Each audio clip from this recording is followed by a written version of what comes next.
Leitura do Manual da Legião de Maria. Capítulo 6. Os deveres dos legionários para com Maria. Número 5.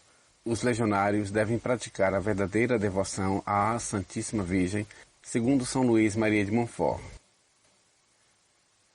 É para desejar que a prática da devoção mariana do legionário se revista daquela característica que São Luís Maria de Montfort ensinou sob o nome de, abre aspas, verdadeira devoção, fecha aspas, ou, abre aspas, escravatura de Jesus em Maria, fecha aspas, e que resumiu nas suas obras, abre aspas, Tratado da verdadeira devoção à Santíssima Virgem, fecha aspas, e, abre aspas, O segredo de Maria, fecha aspas, abre parênteses, confira apêndice 5, fecha parênteses.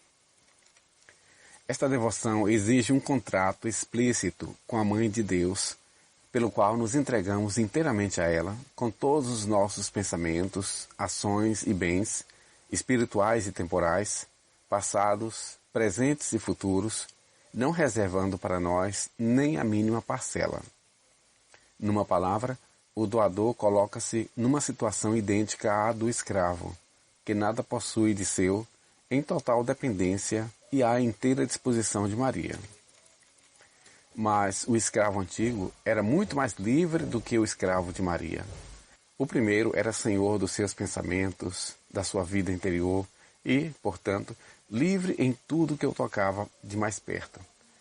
A doação de nós mesmos a Maria abrange todas as coisas, cada um dos pensamentos e movimentos da nossa alma, as nossas riquezas escondidas e o mais íntimo do nosso ser.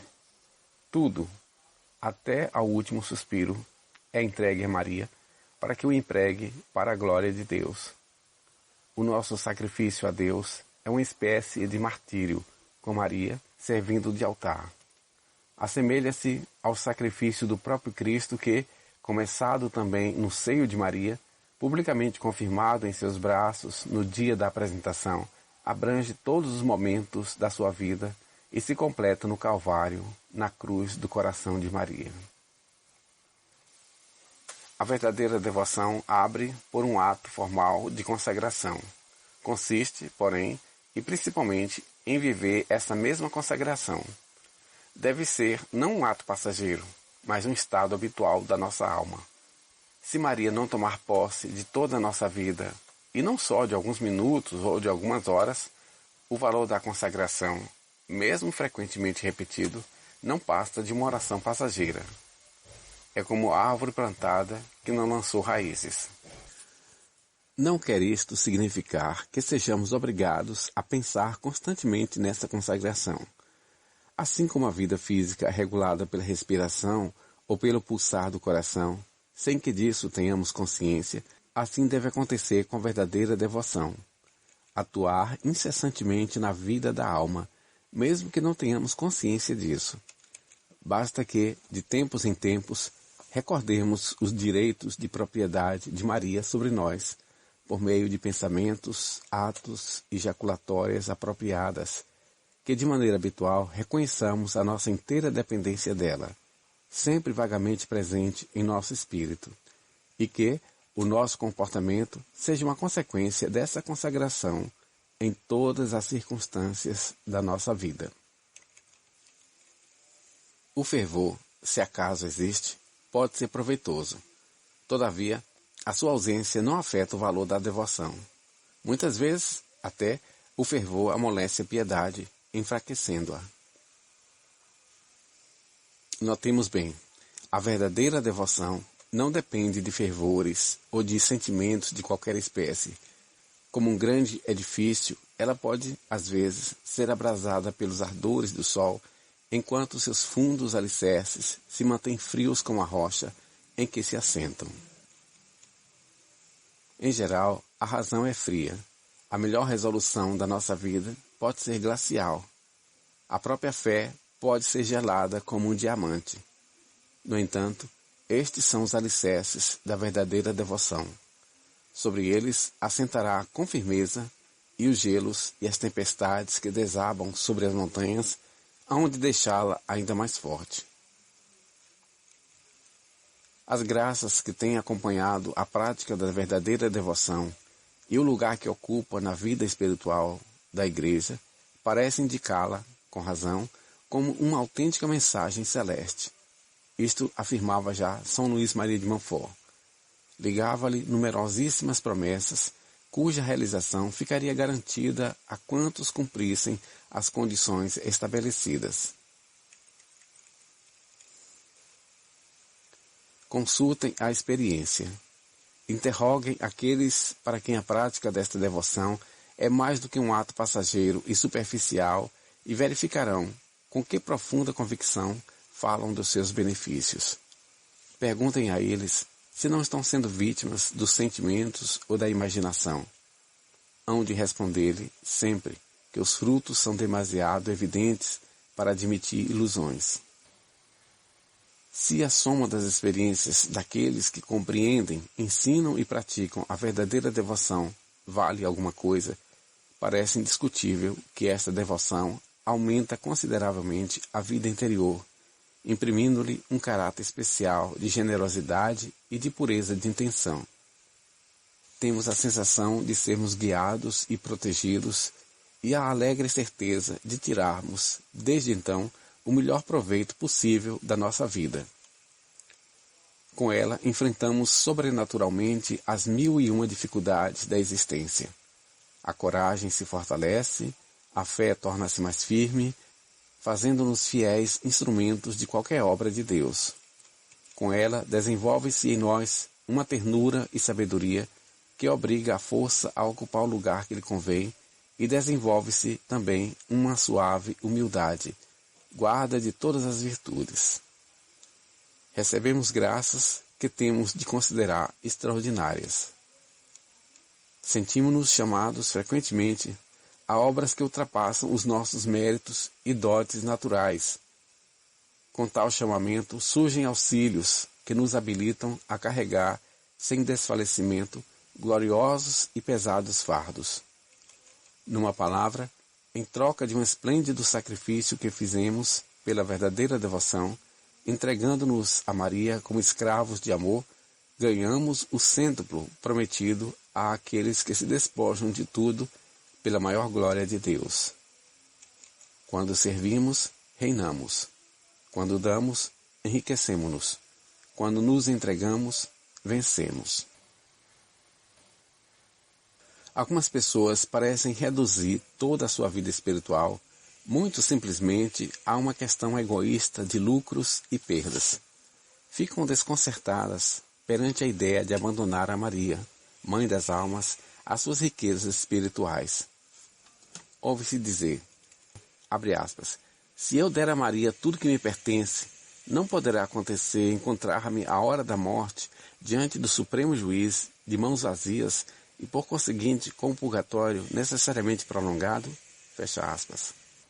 A resposta é simples e bela, abre aspas, não, de modo nenhum, uma vez que Maria assiste ao julgamento, fecha aspas. O pensamento contido nesta reflexão é profundo. Mas a hesitação em fazer a consagração provém, na maioria das vezes, não tanto das nossas considerações puramente egoístas, como da nossa insegurança. Nós nos preocupamos com a sorte futura daqueles por quem temos obrigação de rezar, a família, os amigos, o Papa, a pátria, etc., se entregarmos a Maria todos os nossos tesouros espirituais. Ponhamos de lado tais receios e façamos ousadamente a nossa consagração. Com Maria, tudo está seguro.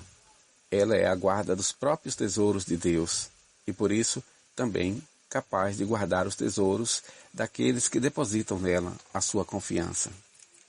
Lancemos, portanto, no seu coração excelso e generoso, a absoluta totalidade da nossa vida, com todas as responsabilidades, obrigações e compromissos.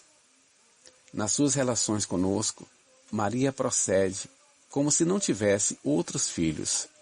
A nossa salvação, a nossa santificação, as nossas múltiplas necessidades estão, indiscutivelmente, presentes no seu espírito.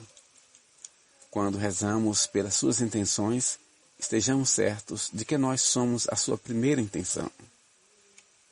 Não é neste momento em que aconselhamos o sacrifício, que convém provar que a consagração é de fato lucrativa. Seria destruir os próprios alicerces da oferta e privá-la do caráter do sacrifício de que depende o seu valor. Baste recordar que, em ocasião, uma multidão de 10 ou 12 mil pessoas se encontrava esfomeada em lugar deserto. Abre parênteses, João 6, versículos 1 a 14.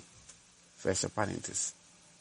Uma só pessoa havia que levara para comer 5 pães de cevada e 2 peixes. Pediram-lhe que o cedesse para o bem de todos, e ele o fez, generosamente. Os 5 pães e os 2 peixes foram então abençoados pelo Senhor, partidos e distribuídos à multidão imensa, que comeu até se saciar, e no meio dela o próprio doador. Os restos encheram a transbordar 12 cestos. Suponhamos agora que o tal indivíduo tivesse dito, abre aspas, que são 5 pães e 2 peixes para tanta gente? Além disso, eu preciso deles para os meus parentes que estão comigo, cheios de fome. Não os posso dar. Fecha aspas. Mas não. Deus e recebeu ele e toda a família da refeição milagrosa muito mais do que havia entregue, com certo direito indiscutível sobre o conteúdo dos 12 cestos, se acaso desejasse reclamá-lo. É assim com Jesus e Maria. Tratam sempre a alma generosa que se entrega a eles com todos os seus bens, sem reservas nem condições. O dom da criatura, por eles divinamente multiplicado, basta para satisfazer as necessidades de uma multidão imensa. As nossas necessidades e intenções que, parece, deveriam sofrer com isso, são satisfeitas prodigamente pela bondade divina. Apressemo-nos, pois, a entregar a Maria os nossos pães e peixinhos. Vamos depositá-los em seu colo, para que Jesus e ela os multipliquem e, com eles, saciem milhões de almas que morrem de fome no árido deserto deste mundo. Não vamos mudar a forma externa das nossas orações ordinárias ou o curso das nossas ações de cada dia pelo fato de nos havermos consagrado a Maria. Continuemos a empregar o tempo como antes e a rezar pelas nossas intenções habituais e particulares, sujeitos, porém, à aceitação da Santíssima Virgem. Abre aspas. Maria mostra-nos seu divino Filho e dirige-nos o mesmo convite que outrora dirigiu aos servos de Caná. Abre aspas. Fazei tudo o que ele vos disser. Fecha aspas. Abre parênteses, João 2, versículo 5. Fecha parênteses. Se, obedecendo à sua voz, lançarmos nas talhas da caridade e do sacrifício a água sem sabor dos 1000 pormenores da nossa vida diária, renovar-se-á o milagre de Caná. A água converter-se-á em vinho delicioso, quer dizer, em graças de eleição para nós e para os outros. Fecha aspas. Abre parênteses, Cousim. Fecha parênteses. Fim do capítulo 6. Leitura feita por Carlos Eduardo da Silva.